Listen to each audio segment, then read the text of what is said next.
తిరుమలలో మాకు దర్శనం నైట్ 12కి స్లాట్ ఇచ్చారు. కొండపైన రూమ్స్ ఏం దొరకలేదు కాబట్టి ఫ్రీ హాల్స్ ఉంటాయి కదా, అక్కడ రెస్ట్ తీసుకున్నాము. మేము చేసిన మిస్టేక్ ఏంటంటే మా స్లాట్ టైం కన్నా ముందే వెళ్ళిపోయాము లైన్ దగ్గరికి. అంటే 8కి అలా వెళ్ళాము, కానీ అస్సలు అలౌ చేయట్లేదు. కరెక్ట్గా స్లాట్ టైంకే ఓపెన్ చేస్తారంట. మాకులాగే కొన్ని వేల మంది అక్కడ వచ్చేసి ఉన్నారు.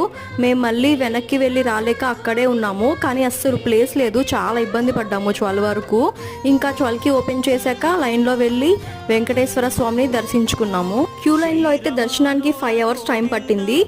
లైన్లో ఎంత టైం పట్టినా, ఎంత కష్టపడినా ఒక్కసారి ఆ శ్రీవారిని చూశాక అవన్నీ కూడా మర్చిపోతాము.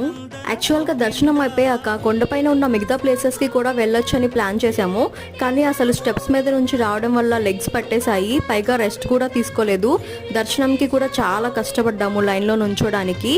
ఇంకా అస్సలు ఓపిక లేక ఇంకా కొండ కిందకి రిటర్న్ అయిపోయాము.